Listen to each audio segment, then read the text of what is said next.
Hey guys, it's your boy Electron Drake here for another flying lesson. Alright, in this video, I'm going to be telling you why this Silver Eagle right here, it will save your rear in hyperinflation. Here's why. Right now, because the markets are closed in Venezuela, this is the Venezuela Bolivar. Well, silver's priced in Venezuelan bolivars. So right now, it is currently at 1.314 million dollars. $1.3 million. All right, let's look at the cost of living in Venezuela in bolivars. So the bolivar, the VSE. So we're comparing apples to apples. Their note here. So basic meal is about 101,000 bolivars. Eggs and things like that. Housing. It's about 12 million for a lavish apartment. With a nicely furnished apartment in the nice accommodations for less, well, equal amount of space, but not an expensive area. It's like say you live in a suburbia, not downtown. So about 4 million.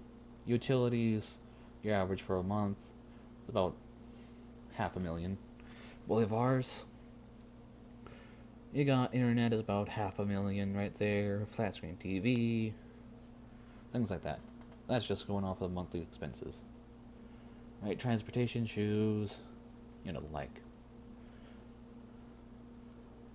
You got right there. So let's crack down for like your average monthly expense if you're not just like, buying shoes, all the commodities. Let's just focus on the necessities for like food and shelter. Let's just focus on that right now, like the utilities, water, things like that. So if you add up everything here and figure out what it would cost you to live for just say one person per month,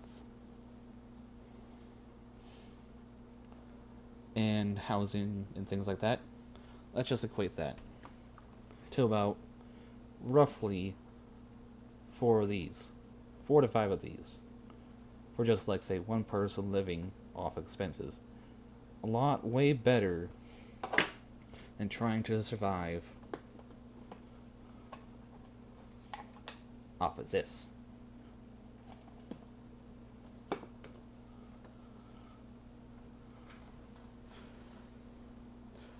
And also, even down there, I'm an engineer. Let's just say an engineer. I just picked this because my studies. So, down there, about an ounce of silver. That's about, let's say, my wage would be down there. About, let's just call it like 15. Yeah, about 15 ounces of silver. At the high end is about 20 to about 50, 20 to 30 ounces of silver. So, if you get paid in silver, your purchasing power will be okay, and your living expenses will be okay. Because you wouldn't be fighting deflation if you kept your savings in silver, but let's just say their average living wage for in the bolivars before this was about 50,000. That's just blown up. So, and also I've heard a lot of people in the silver community that from like there's ITM trading, they're not really the silver and gold community, but not our stackers, but they like to provide us like silver and gold. So they've stated that there's going to be confiscation. There's going to be like an executive order or whatever, or a law that's going to come into being. They're going to take our silver and gold away from us, physically or write it out of law, which is, not really much. Let's just say, if they can't track you doing it, there's just no way they're going to completely do it. Especially if they order the military, which is, I highly doubt it, that they're going to, by my own personal experience from knowing people in the military and knowing them, I would highly doubt that they go door to door and knocking on people's private property without probably getting a shotgun in the face. So let's just see how many military personnel and cops are out there that could enforce this. So these are the numbers around 2017. Military hasn't really increased that much since then. So about 1.3 in active duty personnel and 800,000 people in reserves. So let's just call it 2,000. 2 million. Sorry, not 2,000. 2 million. So how many also officers? So there's about, let's just say 500,000, roughly, because I've also rounded up the military personnel. So that just gives us about 2.5 million people. So also in my calculations, I rounded up the calculations to 3 million just to keep the math simple. So if 3 million cops and military personnel came in the United States and things like that to repatriate the gold and silver, if a silver and gold shoot the moon, which by my calculations in my earlier videos, which will be up here. So by those calculations, silver and gold will be, rightfully so, people would want it. But logistically, how would they want to do that? Well, they're going to go door to door. So if one military personnel or one cop would take about an hour going to each building without travel time. So that's about 100 personnel, military, average citizenry to every one cop or military personnel. So logistically, that's be about 100 hours, just not in travel time and other things like that, not considering it. So that will give you 100 hours. So 24 hours in a day will give you 4.2 days. So logistically, it is not feasible, especially since, most people are spread out. And also, most United States citizens would not put up with it, and most people will get a shotgun to the face. Or some of these military personnel, or whoever, and cops, will have silver and gold. Why would they want to give it up? They're not going to respect that order, which is technically unconstitutional, by Article 1, Section 8, and 10 in the Constitution.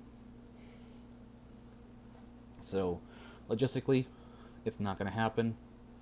I'm not going to fear them coming door to door for getting gold and silver, because even that, they would have to go to most billionaires and millionaires, even if they had like a couple thousand ounces of each, which most of them probably don't. They might have less than 1% of allocated metals to their portfolio, so most of their assets are in dollars, and all those dollars, if we hit after inflation, which is more than guaranteed after massive deflation by Mike Maloney. I agree with his assumptions, but don't take my advice for it. Do your own research. So logistically, it's not going to happen. So, and also here's an update with all the silver and gold on the comex and the that's been traded so far this year. So I'll leave this down in the description down below. So far this year, I need to update it here shortly, but it's about 36.3 billion ounces of silver. Let's go over to gold. So with gold, it's about 3 billion. So the above ground stock, let's go back over here to silver to talk about that. Just to keep it for simplistic sake.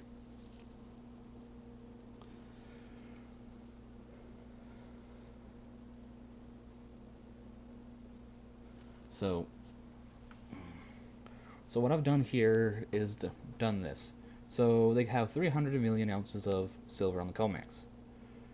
So up here, for on the comex, it's about 121 paper ounces to every physical that they have on their paper. So, but for the above ground stock, which is about 4.4 billion ounces, I just have billion there, I should have just said ounces, but it just reminds me that's how many ounces, billion ounces are there above ground. So, here it's about, for every paper ounce it's on the comex, for every above ground jewelry and investment grade and 90% silver above ground, there's about 8 paper ounces that's on the trading. Over here on the comex, just on the comex, not the LBMA. I have not been able to find that information, how much paper they have on the LBMA, which could be more, so that could be doubled. So there's just 8 ounces that I'm keeping track of. 8 ounces of paper to every physical above ground. That says a lot. Now over to gold, on the other hand, I found out that they have about, on the comex, they have about 1.3 million ounces of gold. So the paper to gold ratio on theirs is extremely high. It's about 2.2 thousand paper ounces to every physical ounce of gold on their balance sheet. Now you look over here to about the same equivalent to about gold right now is a 4.4 billion ounces of gold. The paper to gold ratio above ground, the paper that's been traded on the COMEX so far, to the amount of physical above ground, it's less than 1, so it's not even a 1-to-1 ratio yet. So I'm not expecting too much of a high ratio. I might see above ground total this year. It's probably going to be about 3 to 4 paper ounces to every physical. But I'm guessing with silver, though, on the other hand, it's going to be way higher. It could be up to about 1,000, in my opinion. Could be up to about, not 1,000, but let's just call it like 50 to 100 paper ounces of silver paper to the actual physical. So my prediction that silver is going to be going up comparatively to gold as these shenanigans break and rich people want these metals because no one trusts the bullion banks or anyone, because even central banks and these big bankers, they don't trust each other. They really don't.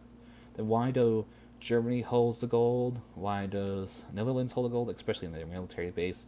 You have Italy calling back their gold. All these big banking institutions that's supposed to be connected are calling back their gold from the LBMA and the United States. So even the elite people don't trust each other. So that says everything to me. If they don't trust each other, they're not truly working together. It's just in their avid interest to work together at this current moment. So they don't even have a plan. They're just using whatever situation they can to grab a little bit more power. But yeah, in my opinion, they don't even trust each other. Why? If they don't trust each other, that says a lot about their plans with each other. So, anyways, did it for this flying listen. Catch you guys on next flyby.